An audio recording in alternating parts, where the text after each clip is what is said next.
Hey everyone, Rooney here. Welcome to today's episode. And for today, I'm going to be reviewing the original Alien film.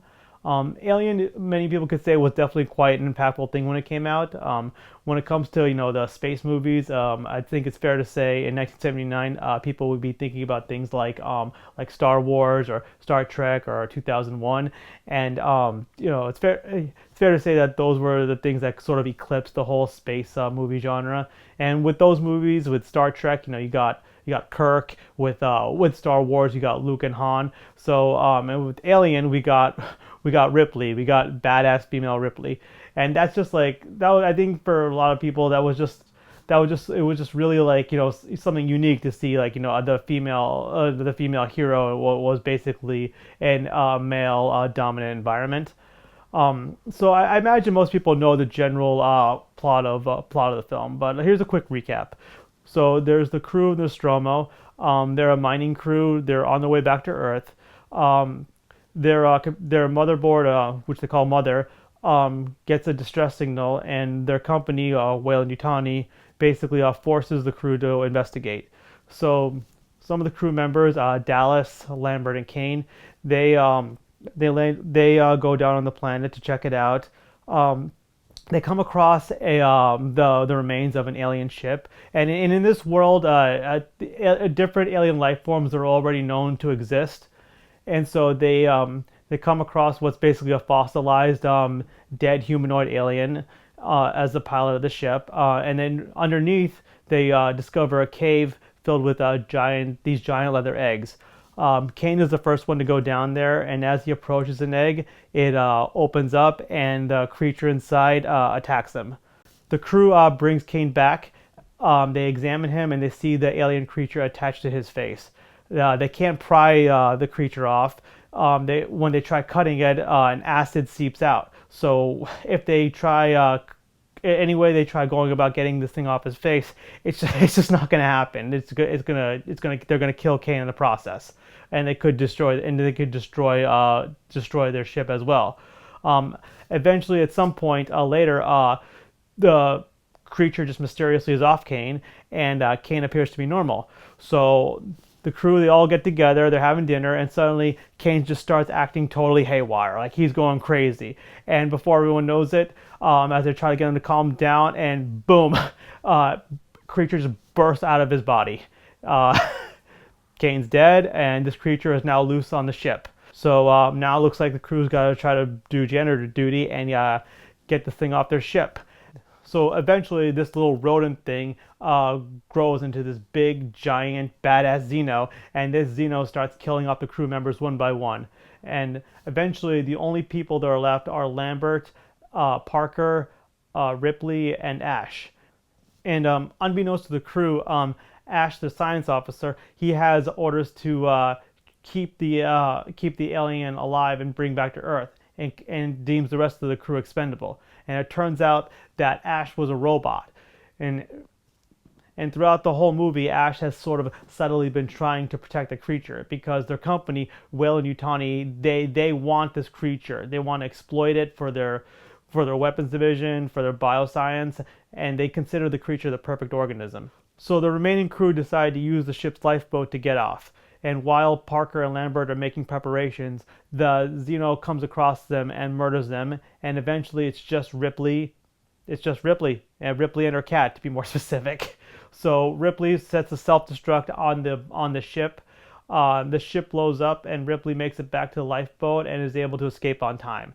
So unfortunately for Ripley, the Xeno snuck aboard her lifeboat, and is like, "No, you're not going anywhere without me." So now Ripley is trapped on her lifeboat.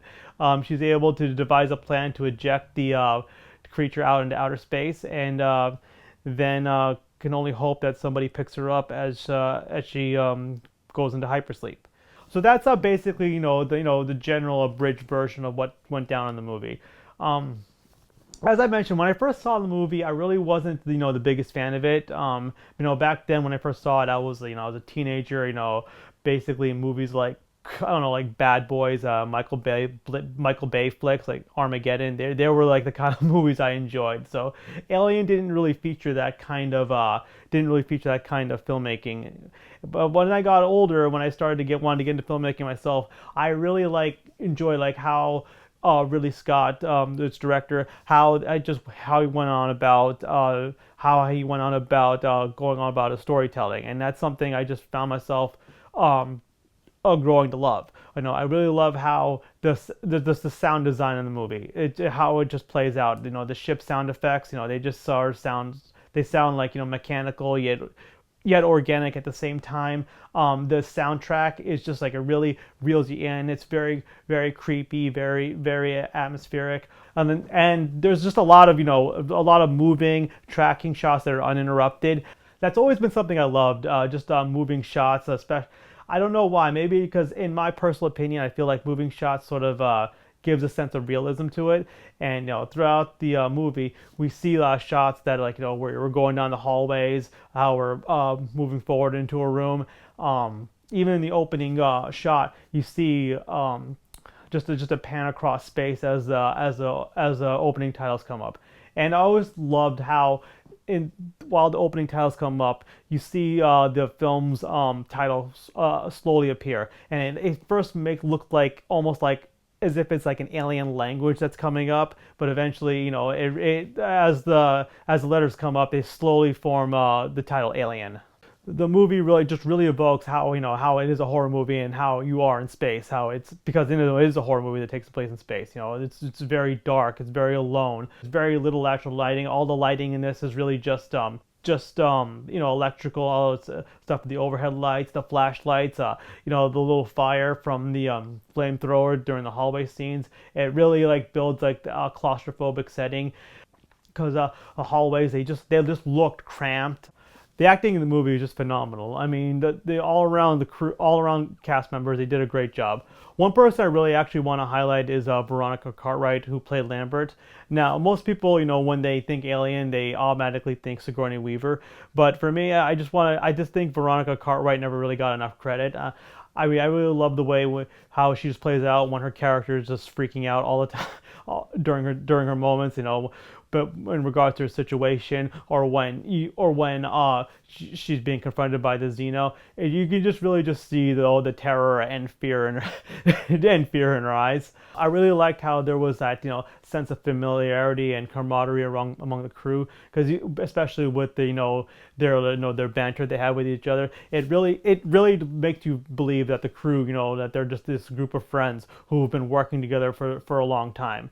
And that also adds to to Ian Holm, who played Ash, because Ash is the outsider. He was never with the crew. He was brought there specifically to watch, to make sure that the alien creature is safe, and so he's not on the crew's side. So you definitely can tell that there's something that's just off about his character. Very subtle hints about his character throughout the movie.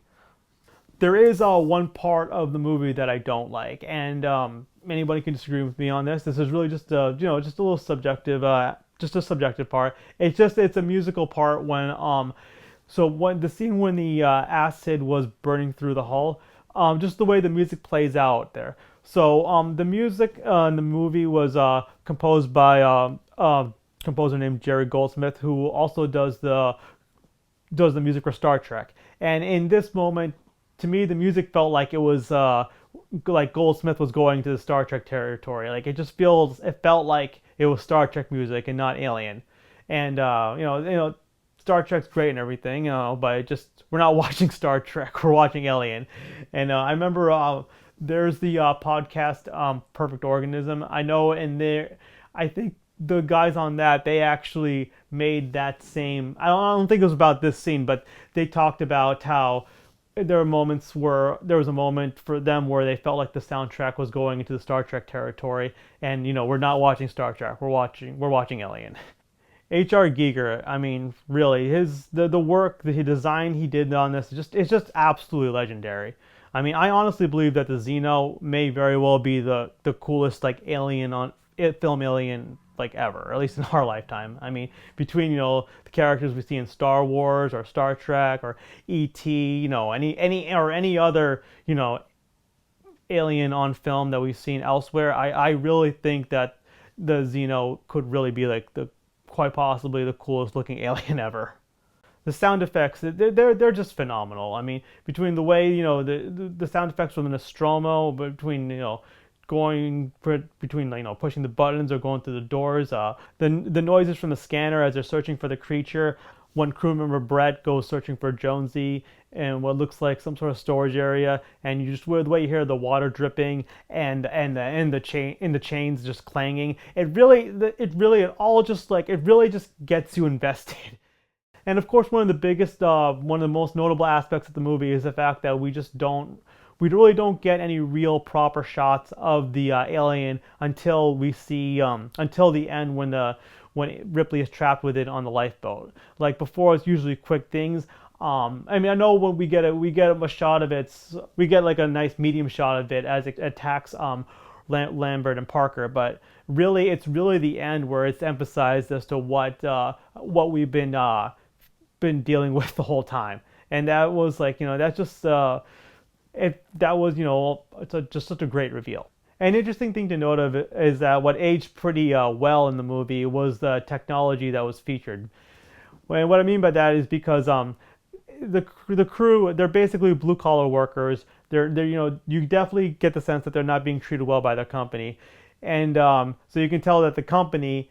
It's fair to say that the company sort of gives them the scraps. They have technology which probably in 1979 was like state of the art, but now it's like obsolete. So basically, like the crew who go down to investigate, the Lambert, Dallas, and Kane, they're transmitting what they see to Ash, and they're basically transmitting to him CCTV footage, and it's the footage that when you look at what Ash is seeing on a screen, it's very very grainy looking footage. Whereas today, that if someone was to do that, they'd basically be wearing like body cam cameras, and they'd have like footage that would be seen in 4K. So basically, in this world, the Weyland-Yutani, they gave the crew basically the scraps. They just gave them the low-end technology because they're just going cheap and they don't care about the workers. So it almost makes perfect sense that the crew is dealing with this primitive technology.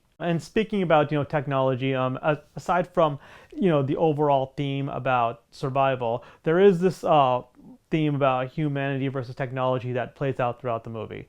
So the crew, they're getting their orders from Mother, and Mother's getting the orders from Weyland-Yutani, but we never see the suits at Weyland-Yutani. We never see a screen of people, telling them to do this. Basically, everything, plays out on a computer screen, telling, the crew is expendable, bring the alien creature back to Earth.